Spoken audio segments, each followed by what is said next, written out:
दिन की चिलचिलाती धूप और झुलसा देने वाली गर्मी के बारे में तो हम सब जानते हैं। भारत के ज्यादातर हिस्से इन दिनों रिकॉर्ड तोड़ तापमान झेल रहे हैं। लेकिन असली और खामोश खतरा कुछ और ही है। एक ऐसा खतरा जिस पे शायद हमारा ध्यान कम जाता है, वो है रात के समय गर्मी से राहत का बिल्कुल ना मिलना। आज हम इसी छुपे हुए संकट को गहराई से समझेंगे कि आखिर ये गर्म रातें हमारे लिए इतनी खतरनाक क्यों होती जा रही हैं। अब जरा इस नंबर पर गौर कीजिए, 47.6 डिग्री सेल्सियस। हाल ही में उत्तर प्रदेश के बांदा में लगातार दूसरे दिन ये खौफनाक तापमान दर्ज किया गया। ये महज एक आंकड़ा नहीं है, बल्कि इस बात का सीधा सबूत है कि मौजूदा चरम गर्मी का संकट किस भयावह स्तर तक पहुंच चुका है। इतनी भीषण गर्मी सीधे तौर पर इंसान के शरीर की बर्दाश्त करने की सीमा को चुनौती दे रही है।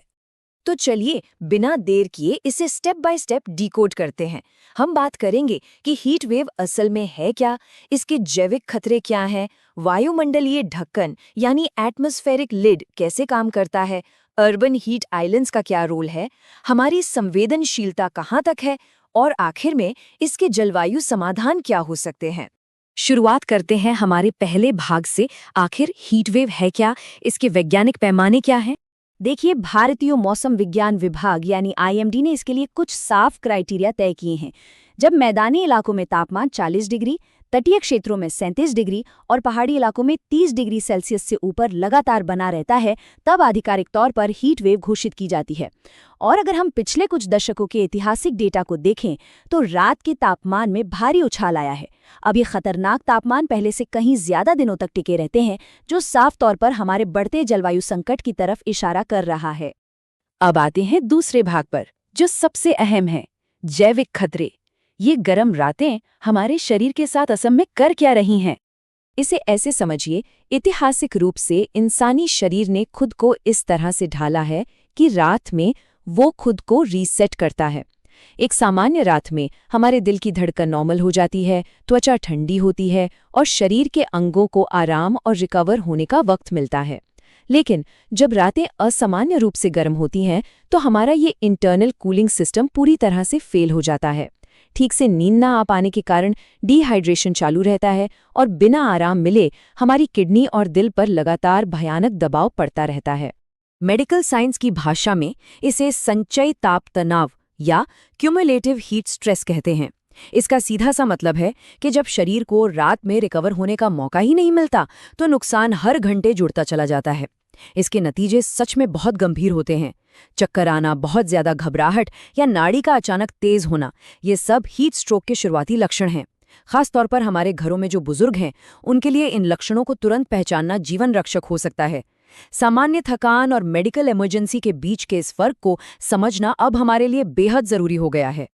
चलिए आगे बढ़ते हैं तीसरे भाग की तरफ, वायुमंडलीय ढक्कन। अब हम इसे थोड़े बड़े मौसम विज्ञान के नजरिए से समझते हैं। मौजूदा हालात कुछ ऐसे हैं जैसे किसी ने आसमान पर एक विशाल वायुमंडलीय ढक्कन या लिड लगा दिया हो। होता क्या है कि जब एक स्थिर हाई प्रेशर सिस्टम बनता है तो हवा ऊपर उठने के बजाय नीचे की तरफ दबने लगती है। नीचे आते आते यह हवा सिकुड़ती है और बहुत गर्म हो जाती है, जो बादलों को बनने ही नहीं देती। और इसके साथ जब वातावरण की नमी मिल जाती है तो एक बहुत ही खतरनाक वेट बल्ब इफेक्ट पैदा होता है।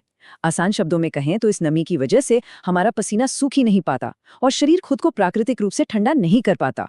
और इस भट्ठी को और भी ज्यादा दहकाने का काम कर रहा है वेस्टर्न डिस्टर्बेंस यानी पश्चिमी विक्षोभ का गायब होना। अमूमन इस वक्त भूमध्य सागर की तरफ से आने वाले ये तूफान उत्तर भारत में प्री मानसून बारिश और ठंडी हवाएं लेकर आते हैं। लेकिन इस बार इनकी गैर मौजूदगी ने भारत के एक बहुत बड़े हिस्से को उस प्राकृतिक ठंडक से पूरी तरह महरूम कर दिया है। इसके अलावा एक और बड़ा खतरा हमारे सामने है, अल नीनो। हालांकि अभी हालात थोड़े न्यूट्रल हैं, लेकिन अगर अल नीनो विकसित होता है तो ये प्रशांत महासागर की उन व्यापारिक हवाओं को डिस्टर्ब कर देगा जो हमारे मॉनसून को कंट्रोल करती हैं। और इसका असर सिर्फ भारत पर नहीं, बल्कि ये ग्लोबल क्लाइमेट शिफ्ट्स का हिस्सा है। सोचिए, अगर बारिश कम हुई या देरी से हुई तो मिट्टी से वाष्पीकरण यानी इवेपोरेशन के जरिए मिलने वाली वो नेचुरल ठंडक भी हमें नहीं मिल पाएगी। अब बात करते हैं भाग 4 की, अर्बन हीट आइलैंड्स। हमारे शहर भट्टी में क्यों तब्दील होते जा रहे हैं? क्या आपने कभी सोचा है कि शहर गांव से ज्यादा गर्म क्यों होते हैं? हमारे शहर असल में एक विशाल थर्मल बैटरी की तरह काम कर रहे हैं। शहरी कंस्ट्रक्शन में इस्तेमाल होने वाला कंक्रीट, कांच और डामर दिन भर स्पंज की तरह सूरज की भयानक गर्मी को सोखकर पूरी तरह चार्ज हो जाते हैं। और फिर रात को जब हम थोड़ी ठंडक की उम्मीद कर रहे होते हैं, तब यही इमारतें और सड़कें उस सारी गर्मी को धीरे धीरे बाहर छोड़ती रहती हैं। इसी वजह से रात का तापमान कम ही नहीं हो पाता। इस शहरी गर्मी को और भी कई चीजें भयानक बना देती हैं। बड़ी बड़ी कांच की इमारतें सूरज की रोशनी को रिफ्लेक्ट करके उसी इलाके में फंसा देती हैं। ऊंची इमारतों की वजह से प्राकृतिक हवा का बहाव रुक जाता है। और तो हर जो लाखों ऐसी हम घरों को ठंडा करने के लिए चलाते हैं, वो बाहर के वातावरण में भारी मात्रा में गर्म हवा फेंक रहे हैं। इन सब के ऊपर हमने उन प्राकृतिक पेड़ों को तो काट ही दिया है जो कभी हमें अपनी छांव और वाष्पीकरण से ठंडक दिया करते थे। चलिए अब भाग 5 पर चलते हैं, संवेदनशीलता और सीमाएं। इस पूरी स्थिति में सबसे ज्यादा दांव पर क्या लगा है और किसके लिए? भारत के लिए ये खतरा इसलिए भी बड़ा है क्योंकि हमारा उष्णकटिबंधीय भूगोल और घनी आबादी हमें स्वाभाविक रूप से वल्नरेबल बनाते हैं। लेकिन असली और सबसे गहरा संकट वहाँ है जहाँ शहरी गरीबी और खुले आसमान के नीचे होने वाली मजदूरी आपस में टकराते हैं। कंस्ट्रक्शन साइट्स या खेतों में काम करने वाले वो मजदूर जिनके पास एसी या किसी भी तरह की कूलिंग का कोई जुगाड़ नहीं है, वो इस भीषण गर्मी का सीधा वार झेल रहे हैं। उनके लिए ये कोई मौसम की बात नहीं, बल्कि हर दिन का एक जानलेवा खतरा है। वर्ल्ड बैंक ने 2022 में ही एक डरावनी चेतावनी दी थी कि भारत जल्द ही ऐसी हीटवेव का सामना करेगा जो इंसान के जीवित रहने की सीमा यानी सर्वाइवेबिलिटी लिमिट को पार कर जाएगी। हमारे शरीर के गर्मी बर्दाश्त करने की एक बायोलॉजिकल लिमिट होती है। जब तापमान और उमस दोनों ही एक खतरनाक लेवल पर पहुंच जाते हैं तो पसीना आना और सूखना बंद हो जाता है। ऐसे हालात में शरीर के लिए सर्वाइव करना सचमुच असंभव होने लगता है। और इसका असर सिर्फ स्वास्थ्य पर नहीं पड़ रहा है। एक अनुमान के मुताबिक 2030 तक इस भीषण गर्मी की वजह से भारत में लगभग 3 करोड़ नौकरियों पर सीधा असर पड़ेगा। जाहिर है, जब इतनी भयंकर गर्मी में मजदूर काम ही नहीं कर पाएंगे तो उनकी प्रोडक्टिविटी गिरेगी, जिसका सीधा और बहुत बड़ा नुकसान हमारी लॉन्ग टर्म आर्थिक स्थिरता को होगा। आखिर में भाग 6, जलवायु समाधान।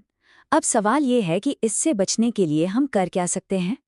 इसके समाधान हमें बड़े स्तर पर सोचने होंगे। जैसे दाग डामर वाली सड़कों की जगह हमें ऐसी रिफ्लेक्टिव सतहों का इस्तेमाल करना होगा जो गर्मी को सोखने के बजाय वापस अंतरिक्ष में रिफ्लेक्ट कर दें। शहरों में पेड़ लगाना और रूफटॉप गार्डन्स बनाना रात के तापमान को तेजी से कम करने में बहुत कारगर है। सरकारों को हीट एक्शन प्लान और हेल्थ अलर्ट सिस्टम को और मजबूत करना होगा। इसके अलावा जिन घरों में एसी नहीं है, वहाँ कुछ सिंपल तरीके बहुत काम आ सकते हैं, जैसे पावर कट होने पर गीले तौलियों से खुद को ठंडा रखना, कम खर्च में चीनी और नमक के घोल से बॉडी को हाइड्रेटेड रखना और अपने आस पड़ोस के बुजुर्गों का ध्यान रखना। अगर किसी को उलझन या चक्कर आ रहे हों तो तुरंत ठंडे पानी की पट्टियां रखें और फौरन मेडिकल मदद लें। इस पूरी चर्चा के बाद एक बहुत बड़ा सवाल हमारे सामने खड़ा है। आज हमारे शहरों का इंफ्रास्ट्रक्चर तो अंधाधुंध तेजी से बढ़ रहा है, लेकिन क्या वो इंसानों के रहने लायक बन रहा है? इससे पहले कि इंसान के जीवित रहने की बायोलॉजिकल लिमिट पूरी तरह खत्म हो जाए, हमें अपने शहरों के ढांचे, अपनी प्लानिंग और एक दूसरे की देखभाल करने के तरीकों को तुरंत बदलना ही होगा। अभी सिर्फ आराम से रहने का मुद्दा नहीं बचा है, ये सीधे सीधे हमारी जान और हमारे अस्तित्व का सवाल बन चुका है।